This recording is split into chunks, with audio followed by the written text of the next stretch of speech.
బసవతారకం ఆసుపత్రికి 25 ఏళ్లు నిండుతున్న ఈ సందర్భం చాలా ఆనందాన్ని కలిగిస్తోంది. ఈ ఆసుపత్రి ఆలోచన పురుడు పోసుకున్న రోజు నుంచి జరిగిన అనేక సంఘటనలకు, కార్యక్రమాలకు, అభివృద్ధికి నేను ప్రత్యక్ష సాక్షిని. ఎన్టీఆర్ సినీ రంగంలో ఉన్నప్పుడే నాకు ఆయనతో కొంత పరిచయం ఉంది. కానీ వ్యక్తిగతంగా కలిసింది తక్కువే. ఎన్టీఆర్ సతీమణి బసవతారకం క్యాన్సర్ బారిన పడడంతో ఎన్టీఆర్ కుటుంబ సభ్యులు అమెరికా వచ్చారు. ఆ సమయంలో నేను స్లోన్ కేటరింగ్లో పనిచేసేవాడిని. నేను ఆమెకు క్యాన్సర్ తగ్గించడానికి వైద్యం ప్రారంభించాను. ప్రపంచవ్యాప్తంగా అనేక మంది వైద్య నిపుణులు ఉండగా ఎన్టీఆర్ కుటుంబం నన్ను ఎంపిక చేసుకోవడం గర్వకారణమనే చెప్పాలి. నాకు వారి కుటుంబంతో మంచి సంబంధం ఏర్పడింది. ఒకరోజు ఆమె, తన కుటుంబ సభ్యులు మా ఇంటికి వచ్చారు. అప్పుడు ఆమె తన మనసులో ఉన్న ఆవేదనను నాతో పంచుకున్నారు. డాక్టర్ గారు, నేను ఒక ముఖ్యమంత్రి భార్యను కాబట్టి ఇంత దూరం వచ్చి వైద్యం చేయించుకోగలిగాను. కానీ మన రాష్ట్రంలోని సామాన్యుల పరిస్థితి ఏమిటి? వాళ్ల కోసం మీరే ఒక పెద్ద క్యాన్సర్ ఆసుపత్రి కట్టించాలి. నేను ఎన్టీఆర్ గారికి కూడా చెబుతాను అని అన్నారు. ఆసుపత్రికి బీజం పడ్డానికి ఆమె మాటలే కారణం. ఆమె ఇండియాకు తిరిగి వెళ్లిన తర్వాత ఎన్టీఆర్తో తన కోరిక గురించి చెప్పారు. కానీ ఆ కోరిక తీరకుండానే ఆమె మరణించారు. కానీ బసవతారకం కోరిక మాత్రం ఎన్టీఆర్ మనసులో నిలిచిపోయింది. దీంతో ఆయన ఆసుపత్రి ప్రారంభానికి ప్రయత్నాలు మొదలుపెట్టారు. ఆసుపత్రిని ఎలా స్థాపించాలి, ఎలా నిర్వహించాలి లాంటి తీవ్ర నిరాశ ఎదురైంది. ఒకరోజు నేను, డాక్టర్ కాకర్ల సుబ్బారావు, డాక్టర్ కోడెల శివప్రసాద్ కలిసి ఎర్రమంజిల్లోని ఒక ఇరానీ హోటల్లో కూర్చుని టీ తాగుతున్నాం. నోరిగారు, ఇది ఇక ముందుకు వెళ్లేలా లేదు, ఎవరూ ముందుకు రావట్లేదు అని వాళ్ళిద్దరూ నాతో అన్నారు. కొద్దిసేపు ప్రాజెక్టును ఎలా ముందుకు తీసుకువెళ్లాలో మాట్లాడుకున్నాం. ఆ పెద్దాయన ఎంతో ఆశతో పునాది వేశారు. దీన్ని మనం ఎలాగైనా ముందుకు తీసుకువెళ్ళాలి. ఒక 6 నెలలు గట్టిగా ప్రయత్నిద్దాం, ఏదో ఒకటి చేద్దాం అన్నాను. కానీ ఏం చేయాలో, ఎలా చేయాలో నాకు కూడా అర్థం కాలేదు.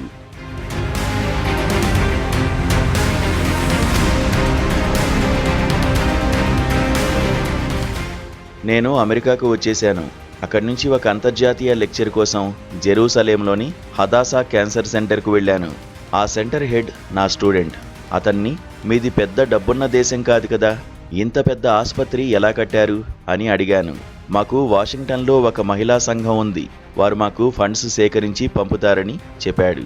ఆ మాటలు నాలో కొత్త ఆలోచనలు రేకెత్తించాయి. అమెరికాకు వచ్చిన వెంటనే ఇతర మిత్రులతో కలిసి అమెరికన్ తెలుగు విమెన్స్ ఆర్గనైజేషన్ను రిజిస్టర్ చేశాను. ఆ సంస్థకు మహిళలనే బాధ్యులుగా చేశాం. డాక్టర్ తులసి పోలవరపును అధ్యక్షురాలిగా, నా సతీమణి డాక్టర్ సుభద్ర నోరిని వైస్ ప్రెసిడెంట్గా నియమించాం. బసవతారకం ఆసుపత్రికి నిధుల కోసం ఫండ్ రైజింగ్ కార్యక్రమాలు ప్రారంభించాం. మొదటి కార్యక్రమంలోనే సుమారు 5 కోట్ల రూపాయల నిధులు సమకూరాయి. ఆ తర్వాతి కాలంలో కూడా అనేకసార్లు ఫండ్ రైజింగ్ కార్యక్రమాలు నిర్వహించాం. కేవలం డబ్బులు పంపడం మాత్రమే కాకుండా అత్యాధునిక మిషన్లను, టెక్నాలజీని కొనుగోలు చేసి ఆసుపత్రికి పంపడం మొదలుపెట్టాం. ఇంతింతై ఒటిడింతై అన్నట్లు ఆసుపత్రి నా కళ్ల ముందే పెరుగుతూ వచ్చింది. అనేక మంది దాతలు ఆసుపత్రి అభివృద్ధిలో తోడ్పడ్డారు. చంద్రబాబు ముఖ్యమంత్రి అయ్యాక సిఎస్ఆర్ ఫండ్స్, ఎంపీల నుంచి ఫండ్స్ ఇప్పించడమే కాకుండా టాటా ఇన్స్టిట్యూట్ ద్వారా 15 కోట్ల రూపాయలతో ఒక రీసెర్చ్ వింగ్ను కూడా ఏర్పాటు చేయించారు. ఈ ఆసుపత్రికి మొదట డాక్టర్ శివప్రసాద్, ఆ తర్వాత డాక్టర్ కాకర్ల సుబ్బారావు చైర్మన్లుగా వ్యవహరించారు. ఆ తర్వాత బాలకృష్ణ బాధ్యతలు నిర్వర్తిస్తున్నారు.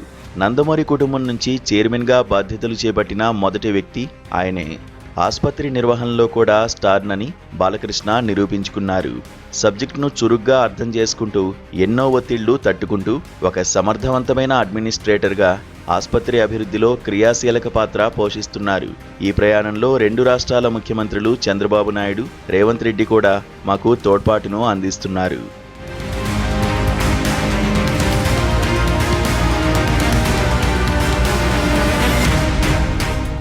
సాధారణంగా మల్టీ స్పెషాలిటీ ఆసుపత్రుల్లో క్యాన్సర్ కేర్ ఒక విభాగం మాత్రమే.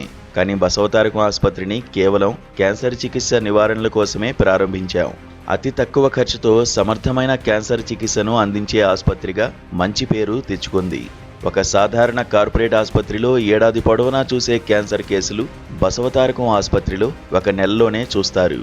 ఇక ఆసుపత్రి ప్రారంభంలో ఉన్న పాతతరం బోర్డు మెంబర్లలో మిగిలింది నేనొక్కడినే. పాతకు కొత్తకు మధ్య ఉన్న సంధానకర్తను కూడా నేనే.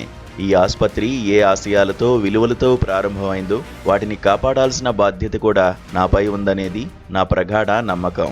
ఈ ఆసుపత్రిని మరింత ముందుకు తీసుకువెళ్లాలనేది మా లక్ష్యం. దీనిలో భాగంగానే అట్వాను ఇండో అమెరికన్ క్యాన్సర్ ఆర్గనైజేషన్గా మార్చాం. దీనికి నా భార్య సుభద్ర నోరి చైర్పర్సన్గా వ్యవహరిస్తున్నారు. దీని ద్వారా అమెరికా నుంచి ఫండ్స్ సేకరించి హైదరాబాద్ ఆసుపత్రితో పాటు అమరావతిలో నిర్మిస్తున్న ఆసుపత్రికి ఇవ్వబోతున్నాం. హైదరాబాద్ ఆసుపత్రిలో చేసిన అద్భుతాలను అమరావతిలోనూ పునరావృతం చేయాలనేదే మా లక్ష్యం. మంచిని కోరే ప్రజలందరి సహకారంతో దానిని సాధించగలమనే నమ్మకం ఉంది.